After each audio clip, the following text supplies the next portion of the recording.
In 1987, Jim Mora coached the New Orleans Saints to the first winning season in the team's history.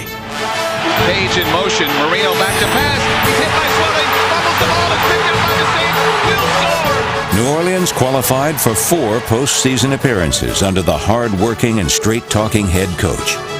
Mora had made it possible for the Saints to distance themselves from their sad sack past. A hell of a job. Feel good about it. I'm proud of you. Be happy. Enjoy it. You're the champs of the NFC. Way to go. He again righted a reeling franchise after taking over as Colts head coach in 1998.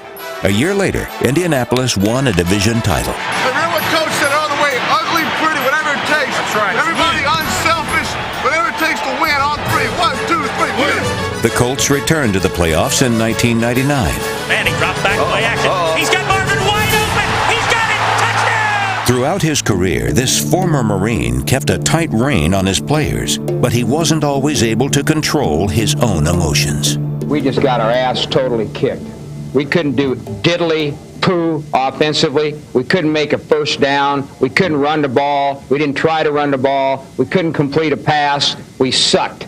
That's pitiful. I mean, it's absolutely pitiful to perform like that. Pitiful. When you would see replays of some of your press conferences, would you see any humor in that, or would you feel embarrassed?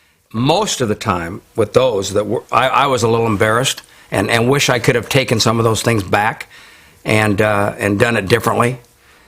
It was a horse performance in the second half. Horse. Playoffs? Don't talk about it. Playoffs? You kidding me? Playoffs? I just hope we can win a game. Another game. Sometimes I was too quick to react, whether it was with the player, with the media. You don't know what we're trying to do.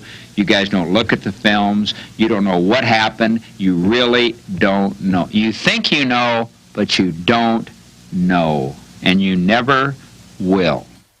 I was impatient. I was sarcastic at times. Now, first of all, you're going to ask me what I thought of the call last week on Frank Warren?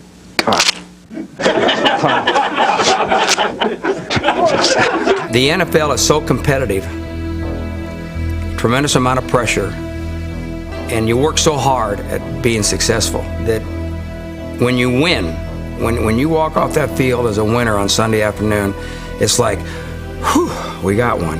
You know what I mean? It's a relief because it's so hard to win.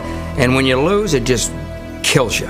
It just gets you. You go in the tank and you got to get yourself back up, and you go home. You don't want to see anybody. That's how I was. You don't want to talk to anybody. You don't want to do anything. Drive on that, drive on it, drive on it, drive on it. Oh, no, no, no, no. Mora's son Jimmy followed his dad into coaching, and he learned a lot about the game from his father. That's what my dad always taught me right here. Come here.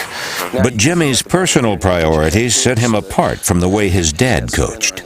He spends a lot more time with his kids and family than I did when I was coaching. I mean, coaching was my life. I mean, it was just everything. Good job. I'd like to give you the day off tomorrow, but we're going to be right back here in 4 days.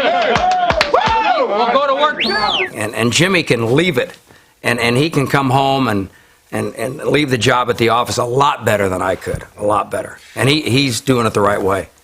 Well, do you think you did it the wrong way? Well, as I look back, I could have been a better dad and better husband. And there were times when I stayed at the office and did things when I could have gone home, and it probably didn't make a lot of difference in winning and losing by staying there.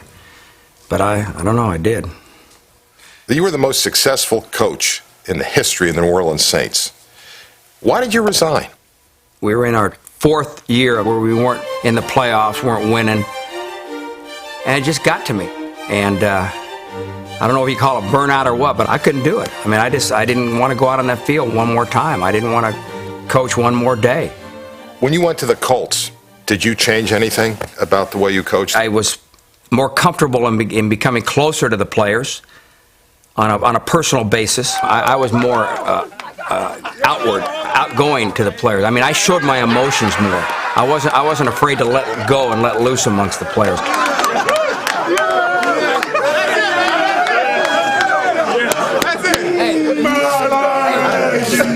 Fabulous job, fellas. I mean, fabulous. I swore, and I did for most of the time, to do a better job with the media. I mean, I really did. Mora seemed at ease in Indianapolis, but then the roof caved in. And want that on TV. The 2001 Colts were a team that failed to meet high expectations and Mora's high standards. The breaking point was a loss to the 49ers. The San Francisco defense, coached by his son, forced 5 turnovers. And after the game, Jim Mora lashed out in frustration. You can't turn the ball over 5 times like that. Holy crap. I don't know who the hell we think we are when we do something like that. Unbelievable. 5 turnovers. One of them, we've thrown 4 interceptions for touchdowns this year.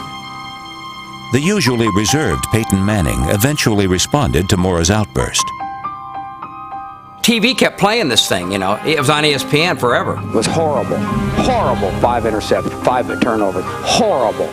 And he kept watching it and watching it. It kept growing on him and growing on him. That's inexcusable. Inexcusable. Finally, he just blew up, you know. I can't handle this anymore, and he blew up. The coach wants to correct me and yell at me. I have absolutely no problem with that. I can take it out of thick skin. That's not fun as a leader now, to be called out in front of the whole country, you know, where that press conference is going to be replayed over and over and over again from the whole country. That bothers me. It really does. I tell you, the ironic thing about this whole thing is that I'm playing for his job. I want him to be the head coach here.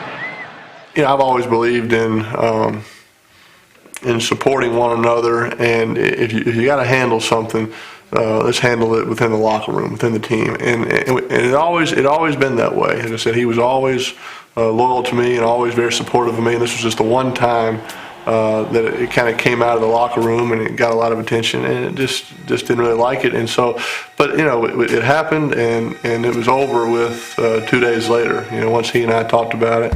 He's not my head coach anymore, but in a lot of ways he'll always be my coach, and I'll always be indebted to him for what he did for my career, and like I said, his loyalty and support for me and getting me established as an NFL quarterback. Mora believes so strongly in loyalty that he refused to compromise this principle to save his job. I was asked to fire my defensive coordinator, Vic Fangio, and he shouldn't have been fired. He's a great coach. He was not the reason why we didn't play good defense. And I just felt like it was entirely wrong that he should be fired. It was the wrong thing to do, and I could not let it happen. I could not live with myself. I mean, I could have stayed if I'd have fired Vic. I'd have still been the coach there. It wasn't a question that Vic was my friend. It wasn't a question that I was being loyal to a guy that I'd worked with for many, many years. It was a question of what I felt was right and wrong. And if I would have fired Vic, that would have been the wrong thing to do. He did not deserve to be fired. It was that simple. And I couldn't do it. I wouldn't do it. Last question. You going to coach again? No, I don't think so. You don't think so? I don't. No, I'm not, because I'm too old. They're not going to hire me. And I'm enjoying my retirement. I don't think I am. But I'm not going to have an opportunity to, so I'm not even thinking about it. Jim Mora's perfectionism often caused him to speak out with passion and intensity. But these same qualities also helped him engineer over 100 NFL victories and firmly established him as a winner.